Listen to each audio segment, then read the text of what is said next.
অনুশীলনী 3.1 কিছু অঙ্ক করাবো। তাহলে আমরা দেখে নেই কি দেওয়া আছে অনুশীলনীতে। এখানে দেওয়া আছে 1 নম্বরে নিম্নলিখিত বৈশিষ্ট্যগুলো কোনটি চলক এবং কোনটি গুণগত বৈশিষ্ট্য লেখো। তাহলে আমাদের বুঝতে হবে চলক এবং গুণগত বৈশিষ্ট্য কি, আমরা দেখে নেব। এখানে চলক এবং গুণগত বৈশিষ্ট্যের সংজ্ঞা দেওয়া আছে। আমরা মূলত বয়স, ওজন, পারিবারিক আয়, পরিবারের লোকসংখ্যা, দ্রব্যমূল্য, উষ্ণতা,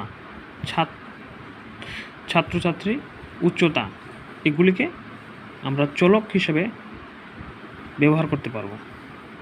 আর অন্যদিকে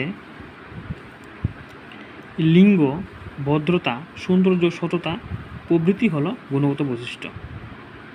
তাহলে আমরা অনুশীলনীর প্রশ্নগুলির উত্তর দেওয়ার চেষ্টা করি।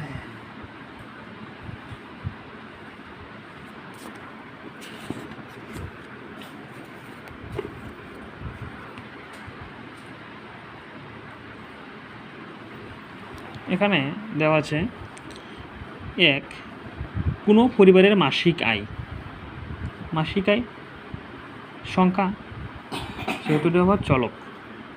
দ্বিতীয়টা হবে কোনো গ্রামের লোকসংখ্যা,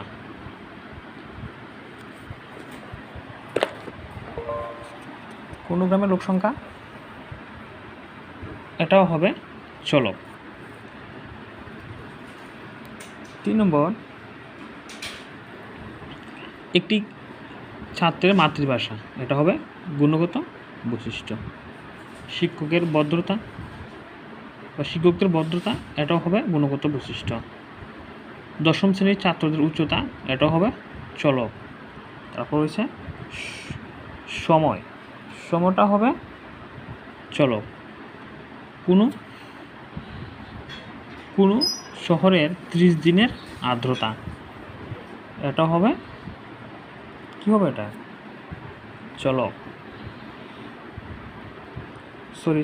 চলক হবে। তারপর গ্রামবাসীর ভদ্রতা, এটা হবে গুণগত বৈশিষ্ট্য।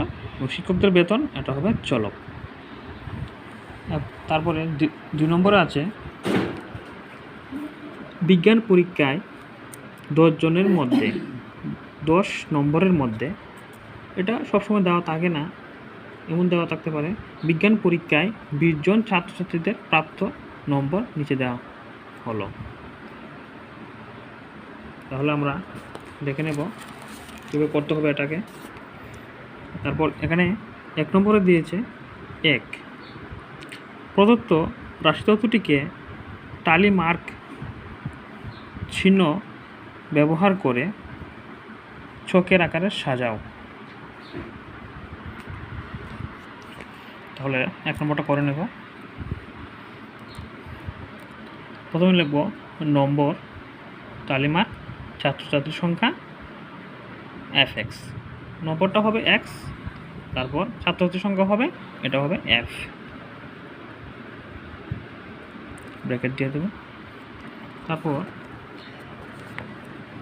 আমরা নম্বরগুলি লিখে নেব। আমার দেখতে হবে সর্বনিম্ন নাম্বার এবং সর্বোচ্চ নাম্বার কত আছে। প্রথমে দেখে নেব এই সংখ্যাগুলির মধ্যে সবচেয়ে ছোট আছে 3 বা 3, আমি 3ই বলবো যেহেতু বাংলা মিডিয়ামের। এবং সর্বোচ্চ আছে 10। তাহলে আমরা সাজিয়ে নেব। প্রথমে লিখব 3, 4, 5, 6, 7, 8, 9, 10 অবধি আছে, এগুলো লিখে নেব। তারপর দেখব এখানে 3 কয়বার আছে। এখানে 3 একবার আছে, তাই 1 লিখে নিলাম। 4 বা 4 আছে 4 বার, 4 লিখে নিলাম। 5 আছে 5 বার, 4টা ডাক দিয়ে তারপরে একটা কেটে দিলাম, তারপর 5 হয়ে গেল। 6 আছে 4টা, 7 আছে 2টা, 8 আছে 2টা, 9 আছে 1টা, 10 আছে 1টা। তারপর fx কীভাবে বার করতে হবে। আমরা এক্স এবং এফ ইন্টু করে বের করে নেব। 3 একু 3, 4 4 16, 5 5 25, 4 6 24, 7 দ্বিগুণে 14, 8 দ্বিগুণে 16, 9 একে 9, 10 একে 10।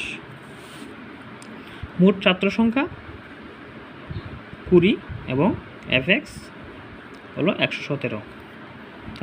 তাহলে আমার 1 নম্বর শেষ হয়ে গেল। দ্বিতীয় নম্বরে আছে ছাত্রছাত্রীদের।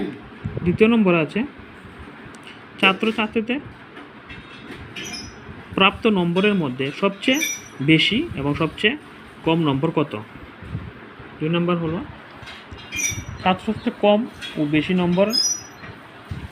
সবচেয়ে কম নম্বর 3 এবং সবচেয়ে বেশি নম্বর হলো 10। তারপর আছে 3 নম্বরে রাশিতত্ত্বটির প্রসার কত।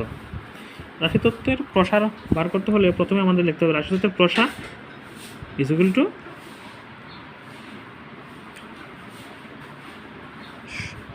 সর্বোচ্চ নম্বর এবং সর্বনিম্ন নাম্বার মাইনাস করে দিলে প্রসার বের হয়ে যাবে।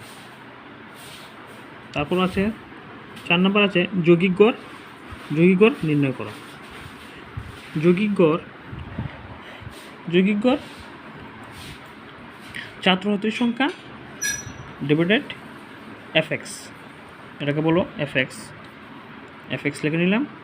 এই দুটোকে ভাগ করে দিলে, ভাগটা আমি এই দিকে করে দিয়েছি, এই দেখে নাও।